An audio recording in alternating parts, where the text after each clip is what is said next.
La Fiscalía ejecutó 7 allanamientos a la empresa familiar del alcalde de Guayaquil, Aquiles Álvarez, e inicia una investigación por comercialización ilegal de combustibles. Los ex jueces Ángel Lindao y Emerson Curipayo fueron sentenciados a 40 meses de prisión en el caso Metástasis, tras reconocer que trabajaron para el narcotraficante Leandro Norero y que cobraron entre $50,000 y $200,000 por sentencia. Los exámenes médicos realizados a 3 de los 4 militares investigados por el femicidio de la subteniente Pamela Atti confirman que los uniformados sufrieron lesiones y rasguños la noche del crimen. Un grupo de hombres armados irrumpió en un centro de salud de Bastión Popular en Guayaquil y disparó contra los guardias de seguridad para que 4 presos se fuguen en motos. Los ciberdelincuentes utilizan la inteligencia artificial para suplantar la identidad de las víctimas. Replican su voz y escritura para cometer estafas. El rostro de Nicolás Maduro aparece 13 veces en el diseño de la papeleta que publicó el Consejo Nacional Electoral de Venezuela. La candidatura de la vicepresidenta Kamala Harris ya tiene el respaldo de la mayoría de los delegados del Partido Demócrata y ella lanza sus primeros ataques contra Donald Trump.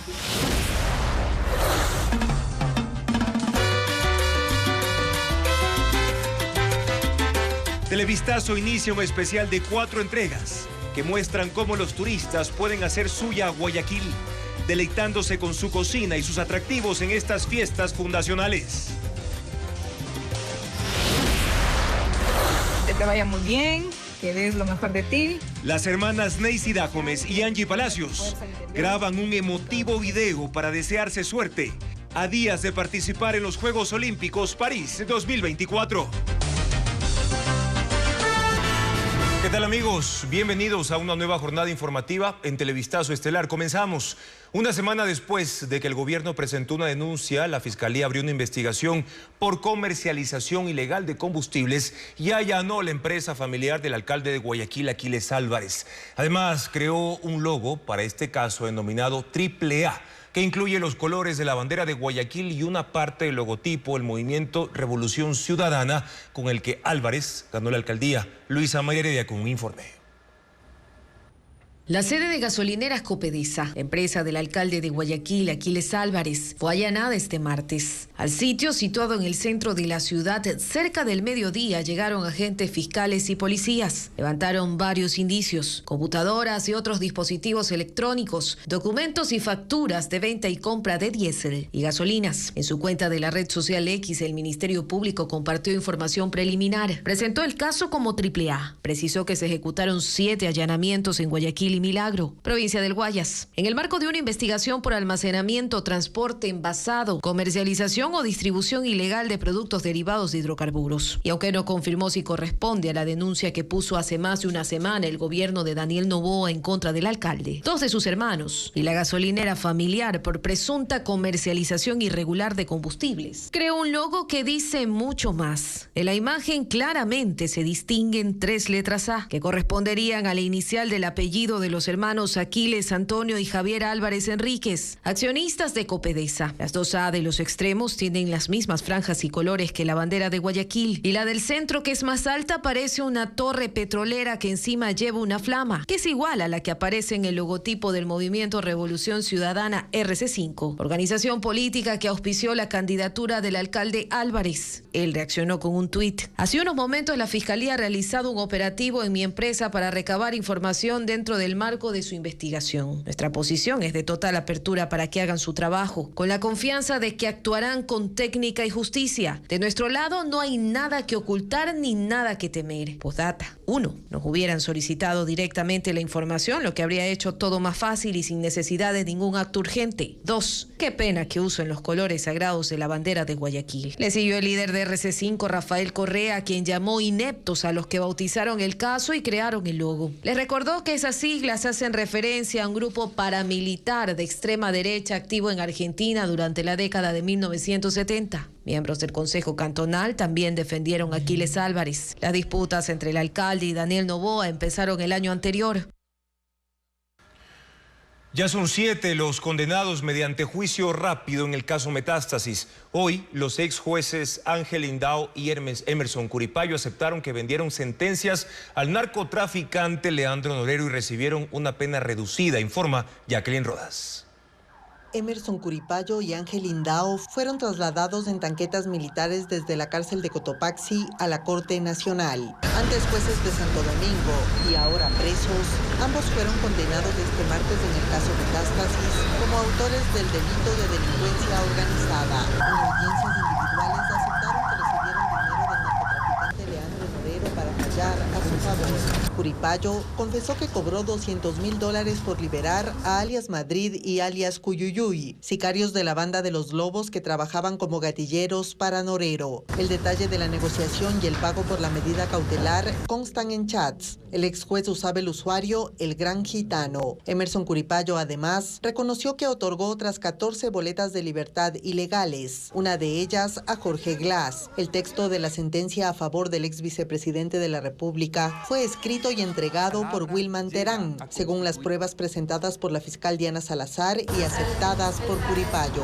El otro sentenciado, Ángel Indao, aceptó que Norero le pagó $50.000 por una acción de protección para devolverle su casa incautada en Riberas del Batán, San Borondón. El ex juez enfrenta un segundo proceso penal, el caso Plaga, acusado de vender más fallos a otra estructura de corrupción judicial que se conecta con el caso Metástasis y tiene protagonistas comunes. Hugo Lara, abogado que defendió a Jorge Glass y Daniel Salcedo, igualmente patrocinó la acción concedida por Curipayo para devolverle la casa a Norero. Los dos ex jueces de Santo Domingo fueron condenados a 40 meses de prisión. Disculpas públicas, deben devolver el dinero ilícito que recibieron y pagar una multa y reparación al Estado. El monto impuesto a Curipayo es $216.000 y al Indao $66.000. Pidieron al juez que les permita cumplir su pena en la cárcel 4 de Quito, pero les contestó que no le corresponde resolver esa solicitud en este momento. La investigación penal del caso Nene llegó a su fin. En septiembre será la audiencia en la que el fiscal emitirá su dictamen y se conocerá si el hijo de la vicepresidenta Verónica Abad y su asesor serán llamados a juicio. Fabiola Santana actualiza este caso. La juez anticorrupción Carol Zambrano dispuso el cierre de la instrucción fiscal del caso Nene y con ello concluyeron las investigaciones. El proceso continuará con la audiencia en la cual el fiscal de la Unidad de Transparencia, Carlos Alarcón, emitirá su dictamen sobre el hijo de la vicepresidenta Verónica Abad, Sebastián Barreiro, y su asesor Daniel Redrován. De ser acusatorio, el fiscal solicitará a la jueza que los llame a juicio por el delito de oferta de tráfico de influencias. La fecha de la audiencia ya está fijada y se instalará desde el 11 al 13 de septiembre. Sin embargo, ante un eventual pedido de juicio, no todos serán juzgados. El hijo de la vicepresidenta está en libertad bajo fianza y ubicado por la justicia, pero el asesor Redrován está prófugo. Desde el miércoles se ordenó su prisión preventiva por incumplir la presentación periódica ordenada el 20 de junio en su vinculación. Lo último que se conoció de sus movimientos migratorios fue un viaje a Israel el mismo día que se trasladó a Abad en diciembre tras ser nombrada embajadora de Ecuador por la paz. Registra otra salida desde Perú a España a finales de ese mismo mes. Redrován ya tenía prohibición de salir del país por otro proceso. Una de las últimas diligencias que se practicaron en el caso Nene fue el testimonio anticipado del denunciante Rommel Pérez hace una semana. En él ratificó que el hijo y el asesor de la vicepresidenta le solicitaron dinero a cambio del puesto de coordinador de comunicación en la vicepresidencia y dio detalles de un viaje en jet con Abad, Redrován y su familia. Su testimonio servirá como prueba en el juicio del caso Nene y en una eventual investigación contra la vicepresidenta cuando deje el cargo. Exámenes médicos legales determinaron la existencia de rasguños y golpes en los cuerpos de varios de los militares procesados por la muerte de la subteniente Pamela Atti. Las diligencias continúan a días de que se cierre ya la investigación. Los resultados de los exámenes médicos legales practicados a los militares procesados por el femicidio de la subteniente Pamela Ati revelan huellas de hematomas, raspaduras y hasta rasguños en sus cuerpos. Es el caso del mayor Javier Pino Argote. El informe detalla que tiene rasguños en el lado derecho de la espalda, 1 en la parte media y 2 en la parte inferior, todos de color rojizo. La conclusión del informe determina que provienen de la presión y deslizamiento del borde libre de uñas humanas. En la zona lumbar también tiene un hematoma rojizo violáceo y sobre él una raspadura con costra rojiza. Otros 5 hematomas están identificados en las manos y antebrazos, que según el informe es por la presión de un objeto contundente y data de 24 y 48 horas antes. Los exámenes fueron tomados el 30 de junio, un día después de que la subteniente Pamela Ati fuera hallada muerta en su habitación. Sobre el mayor Freddy Quintanilla no hay registros de violencia en su cuerpo, aunque el informe hecho sobre su versión lo describió como intranquilo, inquieto, titubeante, sudoroso, tembloroso de manos y pies, que frota las palmas de sus manos contra el pantalón. El teniente John Mena tenía una raspadura lineal en la parte derecha del pecho, otra en la espalda izquierda con costra rojiza. También un hematoma cerca de la mama izquierda y el subteniente Ángel Jiménez una raspadura paralela al elástico de la prenda interior y en el lado derecho 2 hematomas causados por objeto contundente sufrido 24 horas antes. Él se mostró tranquilo. Pese a estos signos, todos dijeron no haber recibido agresiones físicas. El 10 de agosto próximo, el correísmo designará a su binomio presidencial y el resto de candidaturas para las elecciones de 2025. 4 nombres ya se proyectan rumbo a Carondelet. El correísmo tendrá candidato presidencial el 10 de agosto. El anuncio lo hizo la presidenta del movimiento, Luisa González. Será designado en asamblea y bajo las normas de democracia interna definidas por el Consejo Electoral. Por ahora hay 4 precandidatos, entre ellos está González, candidata presidencial en 2023. Se suman el actual consejero de Participación Ciudadana, Augusto Verduga, la prefecta de Pichincha, Paola Pavón, y Gustavo Chalk, exfuncionario del gobierno de Rafael Correa y expresidente de la Judicatura. Entre los 4 estará el candidato del correísmo, e incluso puede conformarse el binomio de presidente y vicepresidente, tomando en cuenta que debe ser paritario. Todos han iniciado sus recorridos por medios de comunicación promoviendo sus propuestas. Esto incluye recibir el respaldo de coidearios y colectivos internos de la organización política.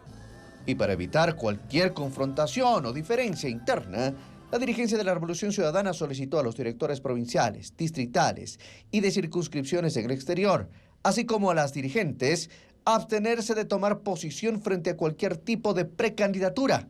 Según el comunicado, buscan una alternativa sólida y viable para la candidatura de 2025 y que sus directores propicien más bien el diálogo y las propuestas de programa de gobierno.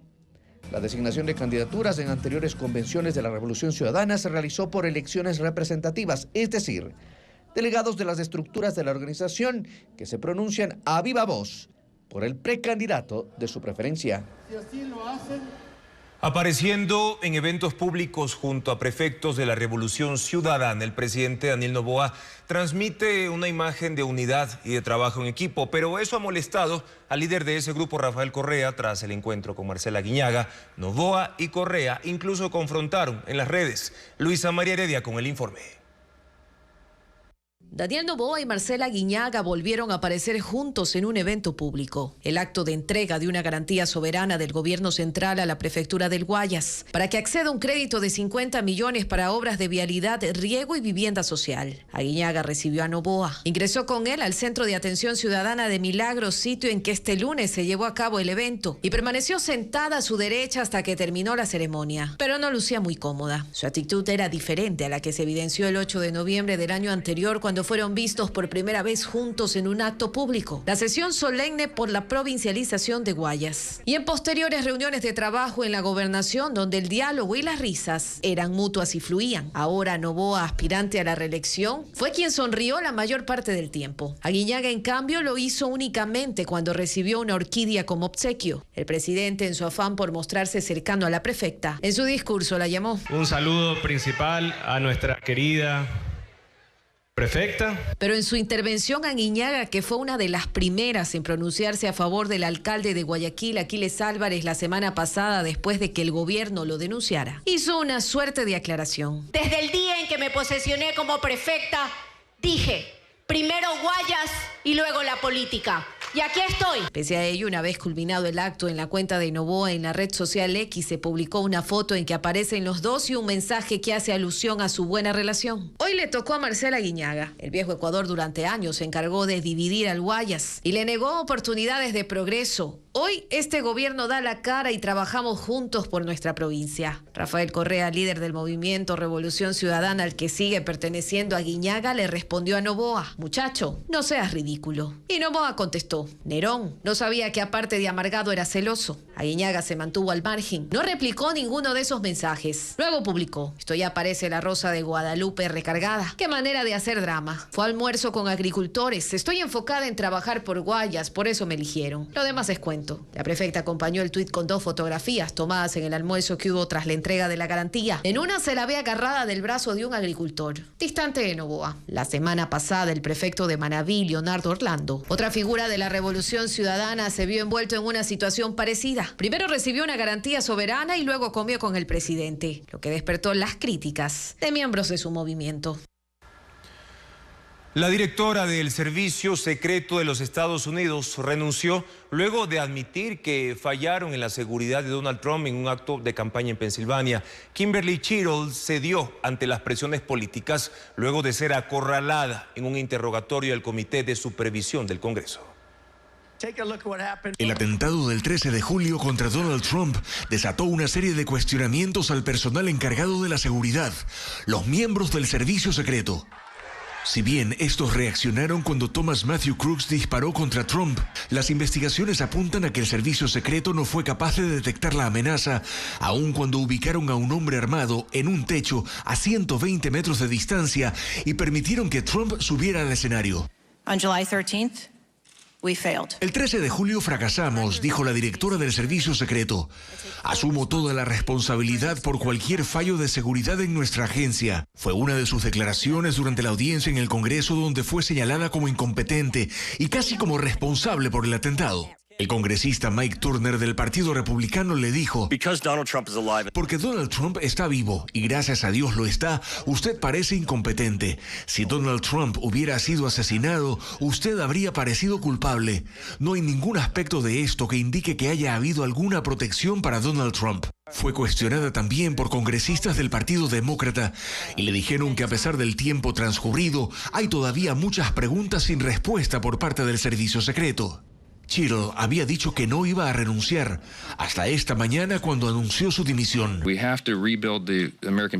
presidente de la Cámara de Representantes, Mike Johnson, indicó que ahora deberán trabajar para reconstruir la fe y la confianza del pueblo estadounidense en el servicio secreto como agencia y su responsabilidad en la protección del presidente, expresidentes, otros funcionarios del Poder Ejecutivo y visitantes extranjeros en los Estados Unidos.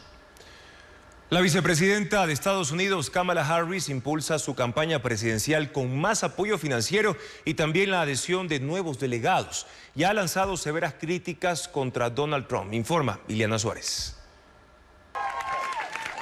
Kamala Harris anunció que cuenta con una mayoría de apoyos de los delegados del Partido Demócrata para ganar la nominación presidencial. Desde ayer puso en marcha su campaña con actos en Washington, D.C., Wilmington y Wisconsin en un solo día y ya ha recaudado más de $100 millones de los donantes.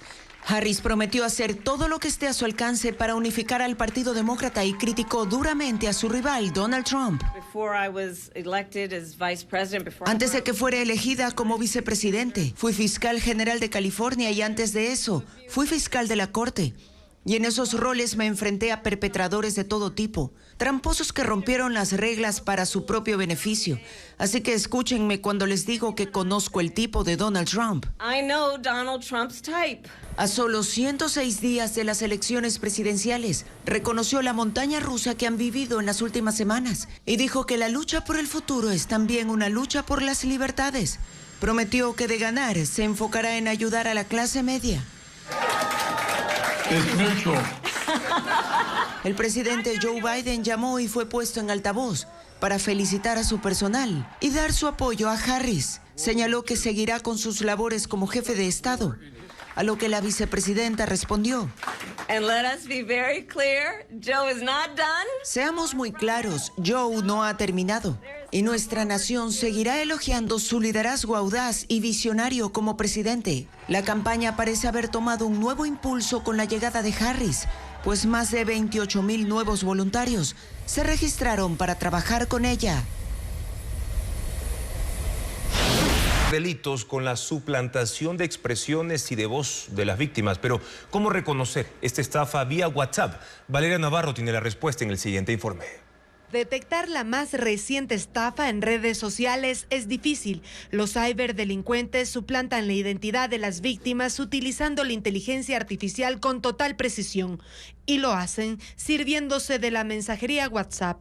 Los estafadores analizan las conversaciones de sus víctimas en minutos. Con la inteligencia artificial, identifican las expresiones que más utilizan e imitan su forma de escribir.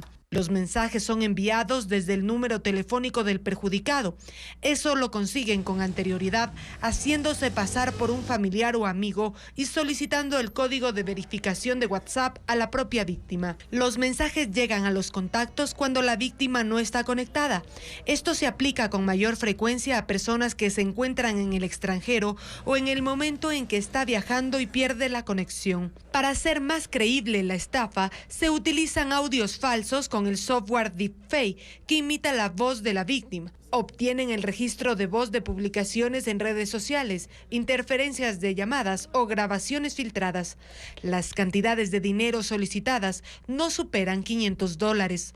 Para evitar ser estafados, se recomienda desconfiar de los mensajes urgentes. Antes de realizar un pago, contactar por teléfono o videollamada al solicitante y no enviar contraseñas ni códigos. Según la firma de ciberseguridad ESET, Ecuador es el país con más casos de phishing de Latinoamérica, con 12 millones de intentos en 2023.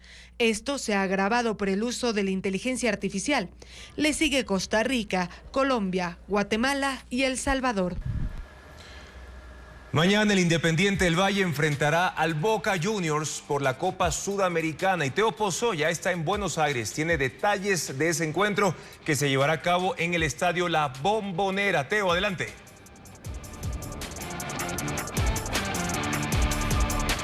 Sí, Juan Carlos, Independiente del Valle recupera a dos de sus principales figuras para este compromiso ante Boca Juniors mañana.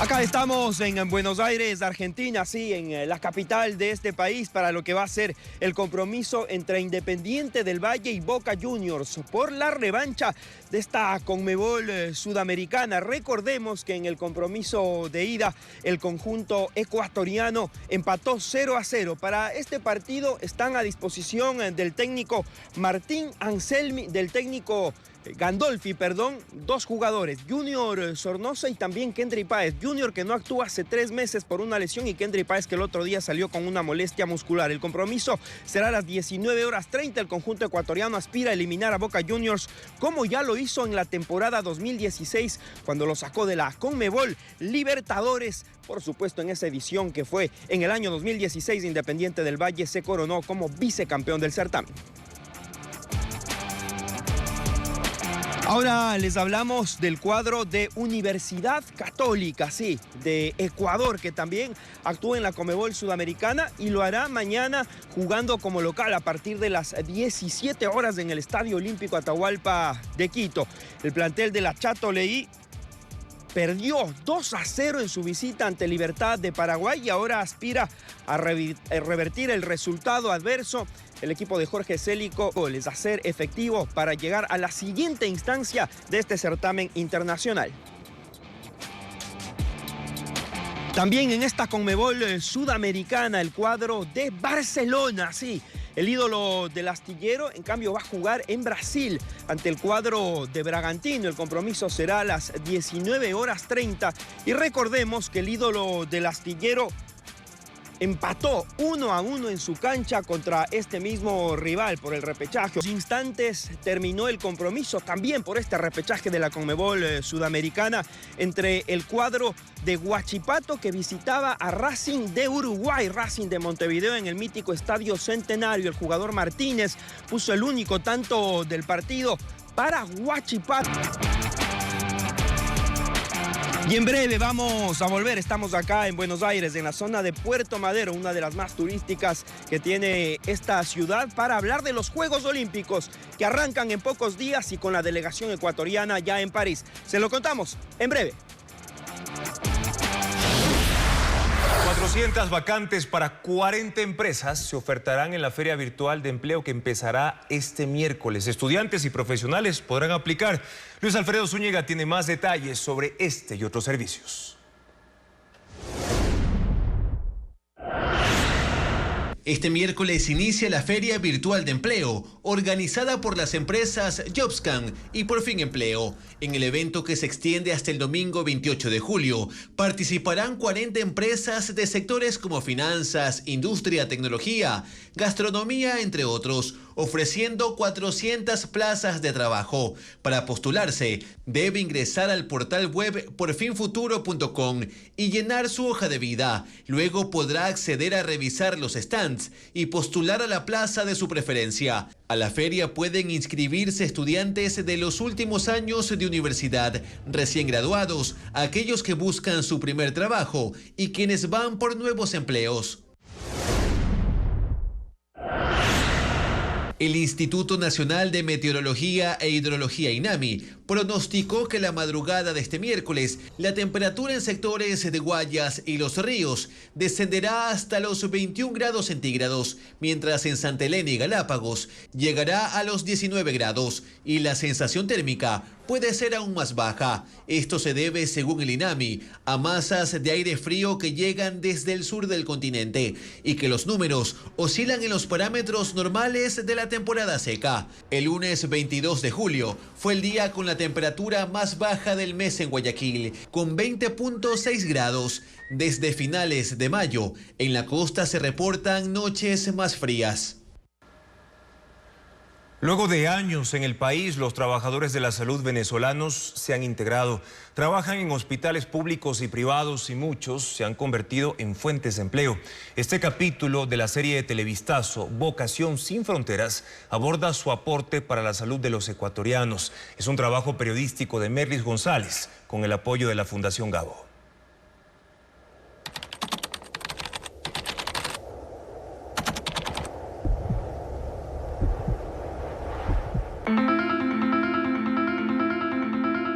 El aporte y la vocación de los trabajadores de la salud venezolanos que emigraron a Ecuador fue puesto a prueba poco tiempo después de su llegada al país. Sin ningún tipo de problema. La bacterióloga Nairobi González estuvo en la primera línea contra el COVID.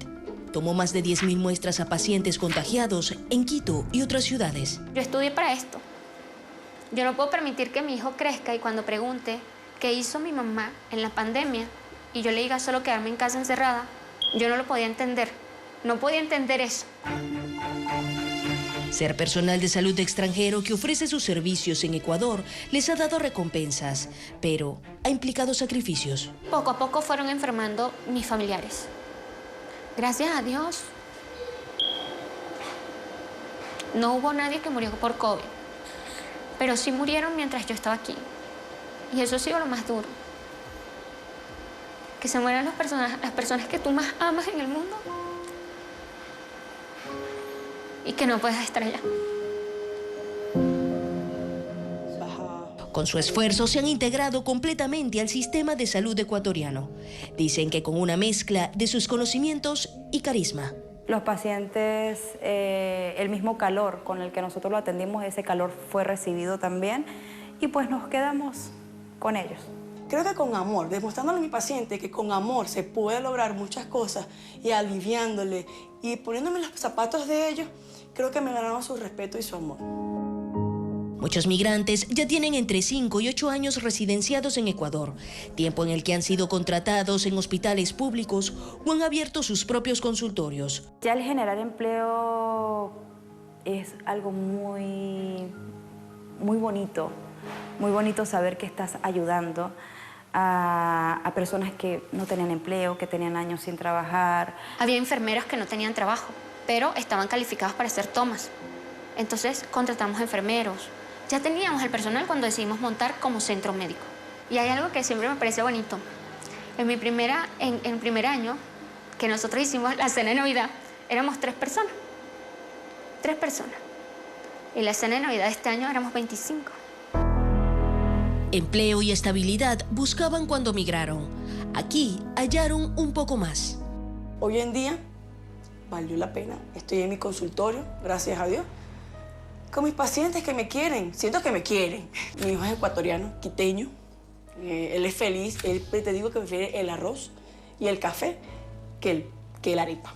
Me ha dado una familia maravillosa, me ha dado familia de la vida, me ha hecho crecer como profesional. Mis estudios son de Venezuela, pero mi práctica profesional y mis pacientes muy queridos, hay pacientes muy queridos que son ecuatorianos. Entonces, no sé si definirme como una odontóloga venecuatoriana, tal vez, no sé. Ha sido como un enamoramiento paciente-médico que ha sido bien chévere, de parte y parte. Ha sido un amor entre los dos. La decisión radical de irse de casa se convirtió así en un viaje de adaptación, integración y renacimiento en Ecuador.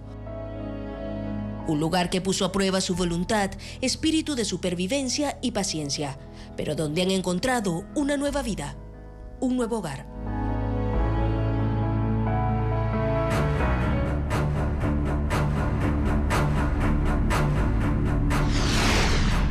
Venezolanos, desterrados y sin voto.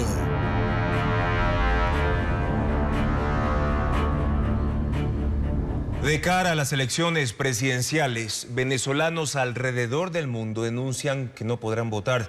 En el caso de Colombia, de los casi 3 millones de venezolanos, solo 7.000 lograron inscribirse para el sufragio. Nuestro canal aliado Noticias Caracol, con un informe desde Bogotá. Uno se siente como que decepcionado, o sea, ¿qué hago? O sea, es mi país, ¿por qué nos niegan? A mí me hubiese gustado poder tener la foto este 28 con el dedo marcado de tinta y no lo voy a tener. Kelly y Alejandro, aunque nunca han cruzado caminos, tienen mucho en común, pues ambos llegaron a Colombia huyendo de Venezuela hace ya varios años y recientemente buscaron ser parte de la que consideran podría ser la oportunidad para que todo cambie en su país, las elecciones presidenciales del próximo 28 de julio, pero no lo consiguieron. Intenté inscribirme para poder votar acá porque desde acá yo he votado, hasta en las primarias voté. Y de hecho lo hice y me decía que tenía que tener pasaporte vigente. Aparte de eso tenía que tener visa o tenía que tener cédula de extranjería. Y la verdad no lo tengo. Kelly en Venezuela era profesora. Cruzar la frontera de manera irregular para lograr llegar a Bogotá nunca estuvo en sus planes. Y aunque hoy es dueña de un exitoso puesto de tacos en el norte de la capital colombiana y reconoce, vive muy bien, dice no pierde la esperanza de que la realidad de sus familiares, que aún siguen en Venezuela, cambie. Mi familia, la mayoría se encuentra en Venezuela. Tengo familia que son políticamente neta de María Corina Machado y la verdad que ahí están. Y la verdad yo me siento satisfecha porque nada más de saber que toda mi familia va a votar y que sé que algún día voy a regresar a Venezuela. Alejandro, por su parte, lleva 10 años en Colombia y asegura al no participar de estas elecciones es un bloque más que se suma a la barrera a la que se enfrentan los venezolanos en el extranjero. Es como montar más peso en los venezolanos, que ya vivimos lejos, que muchos migramos por situación país, que muchos salimos del país por situaciones que tienen que ver con la política y que nos siga pesando y que nos pongan otro bloque más encima, diciéndote, señor, que usted no puede participar en estas elecciones. María Corina Machado, la líder opositora, pidió a todos los venezolanos en el vecino país cruzar para votar, advirtiendo que el gobierno de Nicolás Maduro podría cerrar la frontera con mucha anticipación.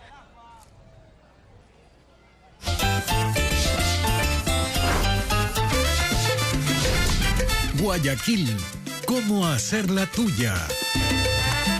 Yo nací en esta tierra. Más de 37,000 personas llegan a Guayaquil en el feriado por las fiestas de julio, principalmente desde Quito, Cuenca y Machala. Los turistas pueden disfrutar con presupuestos que van desde los $130. Luis Alfredo Zúñiga nos muestra algunos valores relacionados al turismo en la Perla del Pacífico.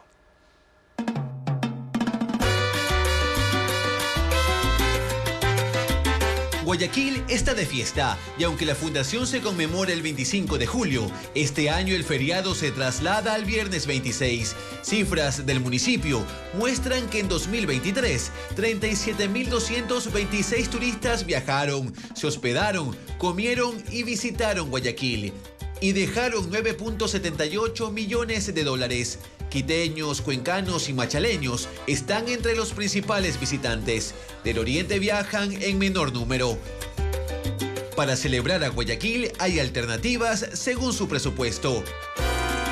Un vuelo desde Quito cuesta $107 y 106 desde Cuenca. En bus cuesta entre $24 y $28 desde Quito, ida y vuelta. $18 en bus desde Cuenca o $30 en transporte ejecutivo. Desde Machala cuesta entre $16 y $24 y desde Tena $34. El Observatorio Turístico de la Escuela Politécnica del Litoral ESPOL dice que en general los visitantes se quedan 3 días. Los hoteles 5 estrellas proponen festivales de comida típica y ofertas en habitaciones. Por noche $75 más impuestos, 2 adultos, 2 niños, obviamente incluye la piscina, el jacuzzi, el sauna. También está el desayuno incluido, el gimnasio y también el parqueo. Otra opción más económica son los 1.500 alojamientos Airbnb, que tienen precios para parejas y familias. Desde los $40 más impuestos, y cuando ya es un tema de familia, donde hay 2 adultos, 2, 3 niños, pues van desde los $60. Y también están los hostales, que cobran desde $15 por persona cada noche. Para el menú hay familias que gastan $200 o más en sitios turísticos o en el Cantón San Borondón. Otros pagan $100 para 4 personas. Y los mochileros gastan 20 o menos. Por ello, un joven mochilero desde Quito gastaría $28 por un pasaje en bus a Guayaquil, ida y vuelta, $45 por 3 noches en un hostal y alrededor de $60 en comida por 3 días. Un presupuesto de $133. Una familia de 4 destinaría $180 en pasajes de bus, otros $180 en alojamientos Airbnb y $600 en alimentación por 3 días, un total de $960. Y una pareja con mayor presupuesto podría gastar $214 en boletos de avión, $330 en hospedaje en hotel 5 estrellas y $600 en comida. $1.144 en total. Diferentes opciones para que los turistas acudan a celebrar las fiestas julianas.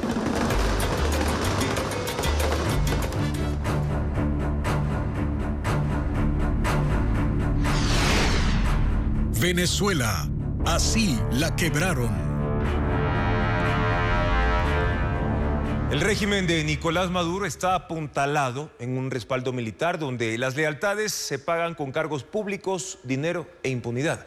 La justicia internacional acusa a Maduro y no pocos de sus colaboradores de conformar el cartel de los soles, células integradas por militares que se dedican a una amplia gama de delitos, entre estos narcotráfico. Los militares han sido parte integral del control que en Venezuela se ejerce desde el poder político, y esto no es una idea de Nicolás Maduro, sino una herencia de la gestión de Hugo Chávez, quien como ex militar supo cómo cooptar la lealtad absoluta, con cargos públicos, impunidad y dinero. Sin el pedigrí militar de Chávez, Maduro construyó su propio grupo de aliados en la milicia, y hoy muchos de ellos, como él, enfrentan acusaciones de corrupción y abuso de los derechos humanos. El socialismo del siglo XXI hizo de los militares en Venezuela una verdadera casta que controla fábricas, la importación de alimentos, medicinas, la minería y la industria más grande del país, la petrolera. ¡Nunca me han dejado solo! ¡Hemos ido juntos a todas las batallas! Pero la crisis económica de Venezuela provocó que los bonos en efectivo y los beneficios que reciben las familias de los militares ya no tengan el peso que tenían antes. Por ello, la fijación de Maduro en depurar constantemente a las Fuerzas Armadas e intensificar los repartos que apuntalen sus lealtades. El objetivo es tener el control total y la democracia para ello no le es suficiente. Entonces, nombra a Padrino López ministro de Defensa, le entrega la coordinación administrativa de la administración pública entera, así como del gabinete ministerial que está conformado en buena parte también por militares. A la inexistencia de líneas claras que dividan lo civil de lo militar, ausencia que apaga la democracia, se suman las denuncias internacionales que se han dado contra integrantes de las Fuerzas Armadas y del gobierno, a quienes se ha dado por llamar cartel de los soles. Gente cercana al poder involucrada en una gama de actividades criminales que van desde el tráfico de combustibles hasta la minería ilegal, pasando obviamente por el narcotráfico. En 2020, el Departamento de Justicia de Estados Unidos imputó a Nicolás Maduro, a varios funcionarios y ex colaboradores de su gobierno por cargos de narcoterrorismo. En Venezuela no se ha abierto proceso judicial alguno contra los sospechosos. Por el contrario, no pocos de ellos incluso han ascendido de rango. Para algunos analistas, esa es la evidencia palpable de que entre Maduro y las Fuerzas Armadas hay una codependencia tóxica. Él depende de ellos para mantenerse en el poder. Ellos lo necesitan para sostener sus privilegios. Y se ultiman detalles para los comicios presidenciales de Venezuela y el diseño de la papeleta electoral causa asombro a escala internacional. Aparece el rostro del presidente Nicolás Maduro 13 veces, aunque también se repite la imagen de sus rivales. Liliana Suárez explica las razones en el siguiente informe. Lo que ven en la pantalla no es un álbum de estampillas, es la papeleta presidencial para las elecciones de Venezuela. En ella, 10 candidatos aparecen en 38 casillas que representan a los partidos políticos que los apoyan. Es por eso que Nicolás Maduro aparece 13 veces. Ocupa toda la primera fila y otros 3 espacios, con respaldos que van desde el oficialista Partido Socialista Unido de Venezuela hasta el movimiento que se llama Enamórate. Antonio Ecarri y Luis Martínez, candidatos que se muestran como opositores, pero con poco apoyo popular, están 6 veces cada uno, mientras que Edmundo González, que representa a la principal alianza opositora, está solo en 3, dispersos en el centro de la papeleta, porque aunque tiene el respaldo de 11 partidos, la mayoría de ellos fueron intervenidos e inhabilitados por el régimen, e incluso entregados a pseudo-opositores que colaboran con el gobierno. Los detractores de Maduro advierten que el diseño busca mostrar un falso respaldo hacia el régimen y dificulta a los votantes encontrar a cualquier otro candidato. Por eso, seguidores de González entregan en la calle muestras de la papeleta, indicando dónde está el candidato opositor. Por esta papeleta, la OEA y la Unión Europea cuestionan una vez más la transparencia de las elecciones venezolanas. Familiares de rehenes que siguen en poder de Hamás en Gaza piden a la comunidad internacional presionar al primer ministro Benjamín Netanyahu para que acepte un acuerdo de alto al fuego que permita su retorno a casa. Los pedidos se incrementan tanto en Tel Aviv como en Washington, aprovechando la visita de Netanyahu a los Estados Unidos. Miles de israelíes caminaron esta noche por las calles de Tel Aviv, portando letreros y grandes fotos de sus familiares secuestrados. Cantaban "No los vamos a abandonar". Para ellos son horas cruciales. Han pasado casi 10 meses desde el ataque terrorista en Israel y la respuesta armada contra los grupos extremistas en la Franja de Gaza, y creen que el discurso de Benjamín Netanyahu, previsto para el miércoles ante el Congreso de Estados Unidos, les va a dar una esperanza. Espero que nos diga que el acuerdo está en marcha, que en cuestión de una semana o 2 veremos a esas 120 personas de regreso con nosotros, dijo esta joven. Netanyahu está en Washington desde la tarde de lunes.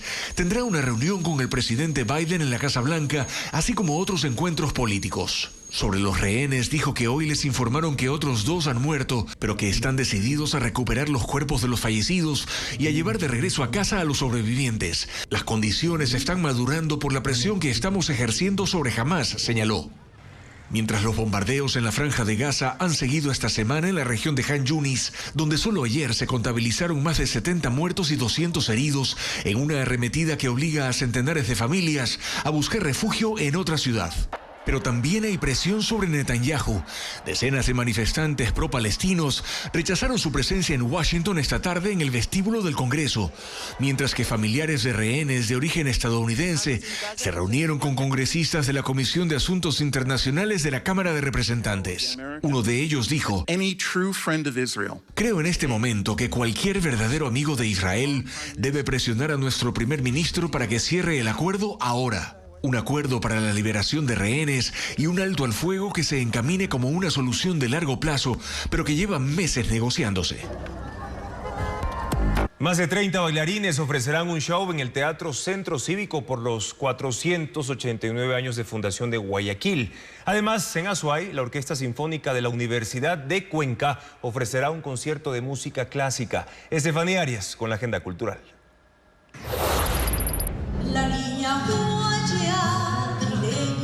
un espectáculo musical que recrea el puerto principal de antaño, un show denominado Un día en el Guayaquil de ayer. Más de 30 bailarines de todas las edades estarán sobre el escenario del Teatro Centro Cívico y como artistas invitados estarán Juanita Córdoba, Luis López y Gabriel Segarra, entre otros. El evento, que se realiza por los 489 años de fundación de la ciudad, será este miércoles 24 a las 19 horas. El ingreso es gratuito.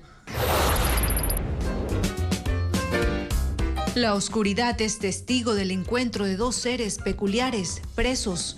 Poco a poco, el juego y el teatro se convertirán en su única vía de escape. ¿Estará en sus manos la posibilidad de recrear un mundo? Fuga en la Zona Roja, una obra al estilo clown que estará en el Teatro Demetrio Aguilera Malta, en Quito, con la actuación de Sofía Zapata y Quique Mediavilla y la dirección de Fernando Acosta. La función será el viernes 26 a las 19 horas. Una velada que promete ser una celebración de la música clásica. La Orquesta Sinfónica de la Universidad de Cuenca ofrecerá un concierto de temporada denominado Shostakovich Mozart Sibelius, dirigido por el maestro William Vergara, y como invitados la pianista Andrea Vergara y el violinista Elviso Zapanta. El show será el miércoles 24 en el Teatro Carlos Cueva Tamariz a las 20 horas. 15 integrantes de una banda que robaba en bancos y viviendas fueron detenidos en 3 provincias. Un teniente de la policía en servicio pasivo era el cabecilla, como lo detalla Paul Romero. Un teniente en servicio pasivo de la policía, líder de una organización delictiva dedicada a robar entidades financieras, vehículos de transporte de valores y casas residenciales, fue detenido esta mañana. En la madrugada de este martes, la Fiscalía y la Policía realizaron 19 allanamientos en Pichincha, Guayas y Manabí, después de 9 meses de investigaciones. 15 personas fueron detenidas, entre ellas otro policía en servicio activo, todos investigados por robo, asesinato, narcotráfico, extorsiones. El exteniente había sido sentenciado en 2019 a 34 años de prisión por robo con asesinato, pero salió libre en 2022 gracias a un habeas corpus otorgado por el ex juez de Santo Domingo, Emerson Curipayo, detenido por el caso Metástasis. Según la Policía Judicial, la banda realizaba operativos con uniformes falsos de la institución, chalecos balísticos, cascos, chompas, y utilizaba prendas de empresas de seguridad para transporte de valores y trajes de bioseguridad de uso médico. En los allanamientos, la policía dijo haber decomisado 9 armas, entre pistolas y fusiles, 15 alimentadoras, 7 vehículos de alta gama, 3 motocicletas, 6 chalecos antibalas, un dron, uniformes policiales, de empresas de seguridad y $55,000. En menos de un mes, una nueva masacre en la playa de Bajo Alto, en El Oro. 3 extranjeros fueron asesinados en alta mar. La capitanía, sin embargo, descartó que hayan sido pescadores y señaló que responde a la disputa entre 2 facciones de la banda narcodelictiva, Los Lobos. En menos de un mes, la costa de Bajo Alto, en el Guabo, provincia de El Oro, volvió a ser escenario de enfrentamiento entre 2 facciones de Los Lobos. Según la Capitanía de Puerto Bolívar, al mediodía de ayer 7 integrantes de la banda Los Lobos partieron en 2 embarcaciones desde uno de los muelles de la comuna para extorsionar a pescadores en alta mar. A 3 kilómetros cerca del sector La Puntilla, 15 hombres armados a bordo de 4 lanchas identificados como miembros de los Saco Box Los interceptaron y acribillaron a 3 de ellos. Luego se llevaron uno de los botes. Que esta embarcación realmente no se encontraba en actividades de pesca porque no se encontró artes de pesca a bordo de la lancha. Tenemos ya evidencias, hechos de actividades extorsivas, hechos violentos desde la puntilla de Salinas hasta este sector sur. Tras el ataque, los otros 4 acompañantes retornaron a la playa junto con los 3 cuerpos que fueron trasladados al centro forense de Machala. Los 3 fallecidos eran venezolanos y según la DINASET recibieron 30 disparos. Hasta el cierre de este informe no hubo detenidos. En menos de una semana hubo 2 fugas de presos. Este lunes, hombres armados ingresaron a un centro de salud del norte de Guayaquil y ayudaron a 4 reos a fugarse. Bessie Granja precisa que en ambos casos las autoridades no explican por qué fallaron los protocolos. Fue desde este centro de salud ubicado en el norte de Guayaquil que 4 de 5 presos que recibían atención médica huyeron con la ayuda de hombres armados. Los delincuentes se movilizaban en motos, dispararon con rifles y hubo forcejeo con el personal de seguridad, mientras los pacientes aterrorizados se resguardaron para evitar ser víctimas de una bala perdida. Los reos habían sido trasladados desde la penitenciaría del Litoral para unas radiografías. Se movilizaron con un trabajador social del Servicio de Atención a Privados de Libertad, 3 guías penitenciarios y el conductor del vehículo. Evidentemente la autoridad competente, en este caso los directores, son las encargadas de viabilizar estos permisos de salidas. Nosotros como Policía Nacional estamos colaborando en el traslado, más no en el resguardo de las personas, ya que eso es personal de contingencia penitenciaria y del SNAI. Al SNAI se le cuestiona por qué estas pruebas no fueron hechas en el Hospital Monte Sinaí, donde el pasado 3 de junio se dispuso la creación de un cuartel para resguardar mejor a la población penitenciaria que requiere estos servicios médicos. Por este caso hay 3 funcionarios del SNAI detenidos. Los reos que se fugaron tenían antecedentes penales por tráfico de drogas y eran considerados de mediana peligrosidad. En menos de una semana es la segunda fuga que evidencia el escaso rigor de los protocolos de seguridad del SNAI. El viernes pasado en la cárcel de Ambato, 2 presos extranjeros se fugaron y hasta ahora se conoce cuál es su paradero. Sobre ambos casos, la autoridad de las cárceles se limita a reconocer el hecho, mas no explicar en qué fallaron. El presidente se reunió con el bloque de seguridad en Durán para evaluar las operaciones en la primera semana de intervención que está cuestionada por las muertes violentas recientes. Diego Cuenca describe los efectos de los operativos donde ya recuperaron viviendas que habían sido tomadas por los delincuentes.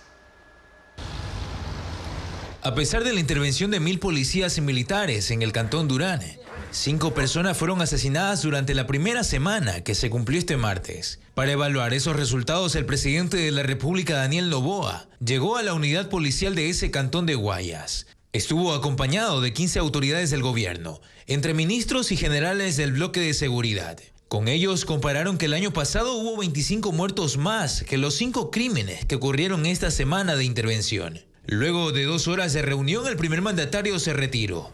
También se fue el comandante general de la policía y el ministro de Defensa. Los funcionarios evitaron el contacto con la prensa y los únicos que se quedaron fue el subcomandante de la policía, el gobernador del Guayas y un miembro de las Fuerzas Armadas. Ustedes no verán tanto policías como militares en todas las esquinas. Nosotros, en base a un análisis delictual, planificamos y operamos. Indicaron que ahí detuvieron a 28 personas desde el 17 hasta este 23 de julio y lograron recuperar 70 viviendas de familias que fueron despojadas por delincuentes en el sector Finca Delia. Hasta el momento, los agentes han inspeccionado 600 casas de 1.500, algunas de ellas marcadas por grupos criminales para controlarlas. La policía señaló que también lograron recuperar carros y motos reportadas como robadas, armas de fuego y municiones. Y oficialmente la policía puede recibir donaciones para mejorar su capacidad operativa. La ministra del Interior firmó el acuerdo para poder regularlo. Paul Romero con el anuncio.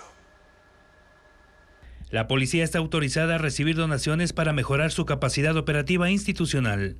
La ministra del Interior, Mónica Palencia, aprobó el manual para que las personas naturales y jurídicas, nacionales e internacionales, puedan entregar equipamiento y suministros para la seguridad ciudadana.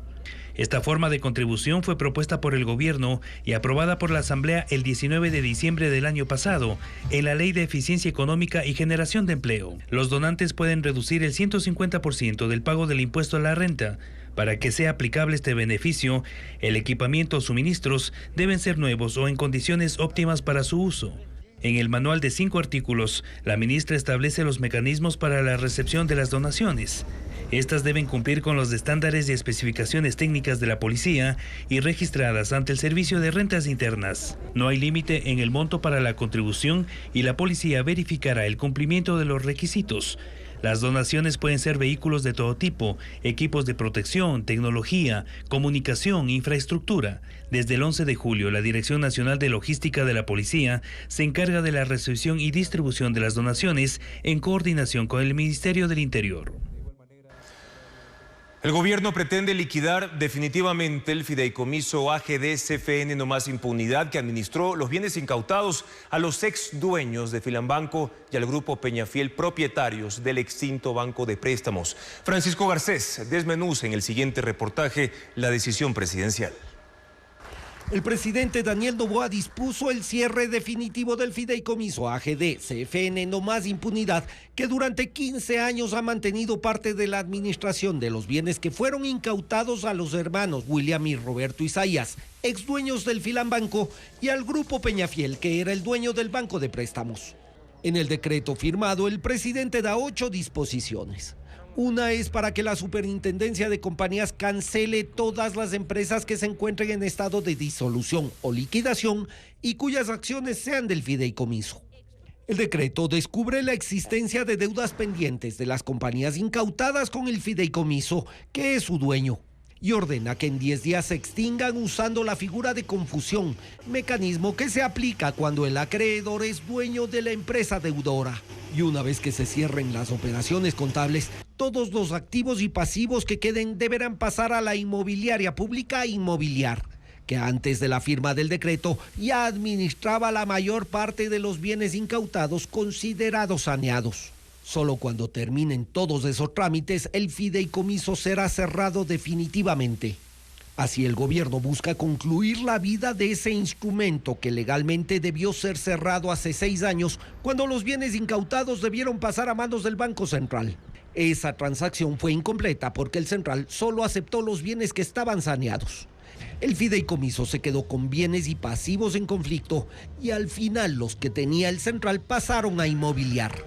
Desde que se produjo la incautación no se ha entregado públicamente las cifras de bienes muebles e inmuebles, empresas y fondos que fueron incautados y el resultado de su administración y venta.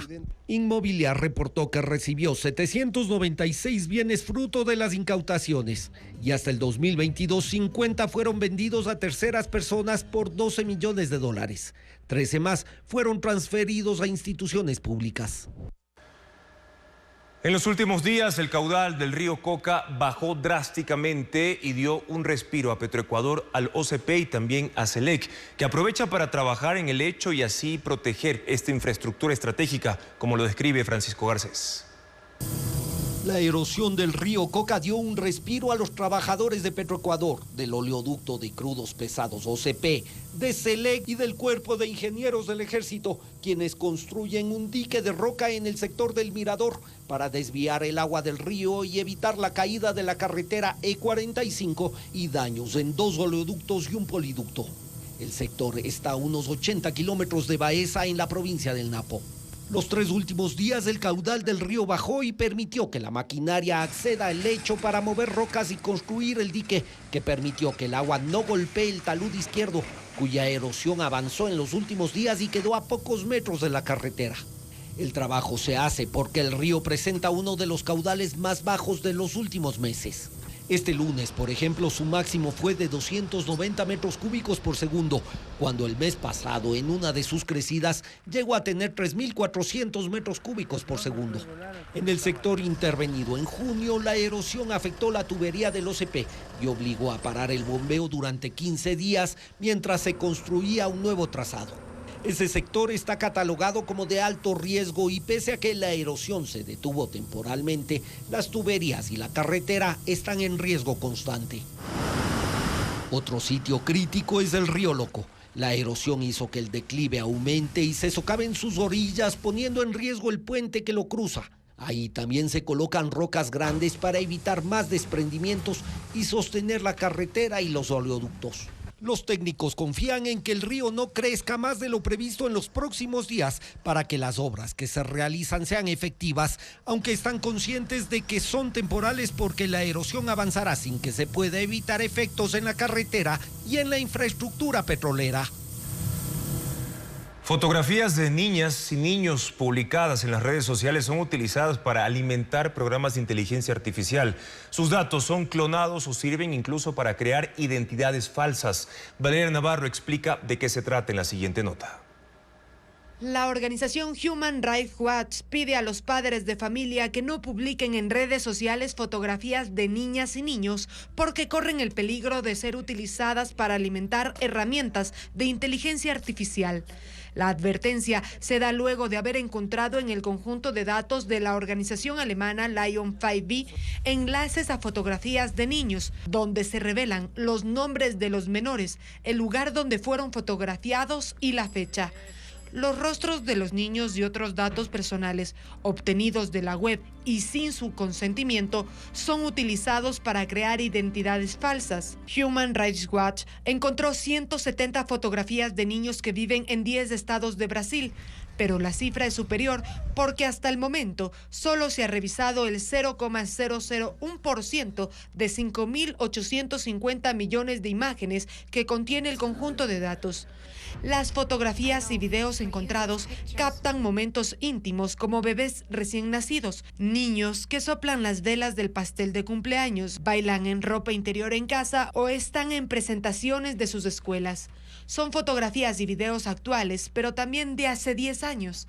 Las publicaciones de donde fueron extraídas las imágenes no son virales, provienen de cuentas privadas. Los modelos de inteligencia artificial pueden reproducir copias idénticas, incluir historiales médicos, fotos personales y exponer digitalmente a los niños a la explotación sexual. La recomendación es no subir fotos de niños a las redes sociales. La Embajada de Estados Unidos alertó de estafas simulando ofertas laborales de empresas de ese país. Pidió a los ecuatorianos denunciar estos mensajes. Diego Puente informa también sobre otros servicios para la ciudadanía. La Embajada de Estados Unidos en Ecuador emitió una alerta de estafas que proponen falsas ofertas de trabajo en ese país. Los estafadores hacen los contactos por WhatsApp de correos que aparentan ser de empresas reales en Estados Unidos. Ofrecen regularizar papeles, sueldos altos y contratación inmediata. Ellos buscan que la víctima interactúe para luego exigirle pagos por garantizarle trabajo o alegan cobro de servicios. La embajada emitió la alerta en medio de una ola de migración de ecuatorianos a Estados Unidos. Pidió no hacer caso a este tipo de mensajes y denunciarlos. Un plan piloto permite que los ecuatorianos en España renueven la licencia de conducir con estándar ISO, lo que garantiza el reconocimiento del documento en Europa. El plan piloto es por 4 meses. Los consulados servirán como centros de impresión de las nuevas licencias y los documentos digitales serán estandarizados de forma inmediata. Los conductores podrán utilizar la aplicación gov.es y los sistemas operativos iOS y Android para obtener el documento digital. El Instituto Nacional de Meteorología e Hidrología, INAMI, emitió una alerta por la alta radiación solar hasta el 27 de julio. Los técnicos pronostican cielos despejados, lo que significa que en casi todas las provincias los niveles serán entre moderados y altos.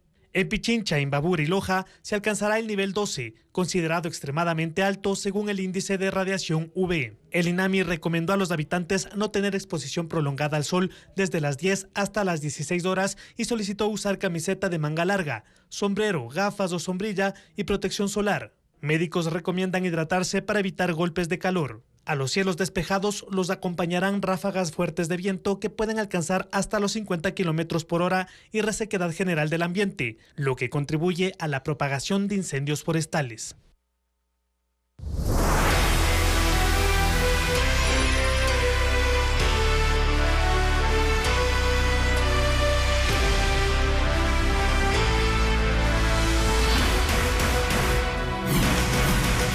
Francia, luz de campeones. En Guayaquil se instaló el clúster académico productivo, un acuerdo para que las universidades, los gremios y las instituciones del Estado creen carreras más pertinentes al mercado laboral. Bessie Granja explica cómo se aplicará esta iniciativa. Ellos son alumnos de la Facultad de Ingeniería Industrial de la Universidad de Guayaquil. Crearon un combustible alternativo descomponiendo desechos de plástico, utilizando calor. Buscan financiamiento para construir una planta. Necesitamos una inversión de capital, un financiamiento para poder crear una planta piloto, la cual necesita una inversión de $15.000 para poder plantearla en nación industrial, y ya para un diseño más una planta industrial se necesita una inversión un poco más alta. Este fue uno de los proyectos que esta y otras instituciones de educación superior presentaron durante el clúster académico productivo, una iniciativa para que la academia exponga innovaciones a los gremios, empresas y funcionarios del Estado. La meta es conocer si lo que proponen los profesionales se ajusta a las exigencias del mercado laboral. ¿Qué es lo que requiere el país? ¿Qué es lo que requiere cada uno de los territorios? ¿Qué necesita la empresa? ¿Hacia dónde van las competencias requeridas? ¿Y qué es lo que la universidad está ofertando? Y de esa manera armonizar la oferta académica. El clúster académico productivo está conformado por el Consejo de Educación Superior, centros de estudios, Consorcio de Gobiernos Autónomos Provinciales, CONGOPE, Asociación de Municipalidades del Ecuador, AME, y Comité Empresarial Ecuatoriano. Actuar con alianzas estratégicas inmediatas. ¿Cómo podemos seguir generando proyectos? Desde el sector productivo, proyectos económicos con conciencia social, desde la academia, carreras y caminos para recibir más alumnos que no se nos queden afuera. A escala nacional se instalarán 7 de estas alianzas. Se identifica contaminación de plomo y cadmio en hortalizas y verduras, pero ¿cuáles son y en qué lugares del país están? Valeria Navarro tiene más información. Lechugas, tomates y zanahorias que se venden en los mercados de Quito están contaminadas de plomo y cadmio según un estudio de la Universidad Católica. Muestras de hortalizas y vegetales fueron convertidas en polvo para analizar la composición química. La lechuga quintuplicó los índices de contaminación establecidos por la Organización de Naciones Unidas para la Alimentación y la Agricultura. La zanahoria duplicó y los tomates registran un ligero aumento. La investigación señala que la contaminación de estos alimentos se produce en el cultivo por el uso de fertilizantes o pesticidas con exceso de materiales pesados. Se suma el agua de riego. Ahí también tendrían que haber un control respecto a todas las actividades humanas cuyos residuos están siendo vertidos a los ríos. Si estos ríos son utilizados como aguas de riego para los cultivos, evidentemente están introduciendo un mayor nivel de contaminación.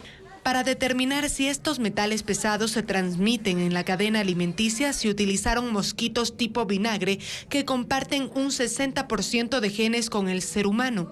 Los insectos consumieron los vegetales y en todos los casos se evidenció una transferencia y acumulación significativa de plomo y cadmio.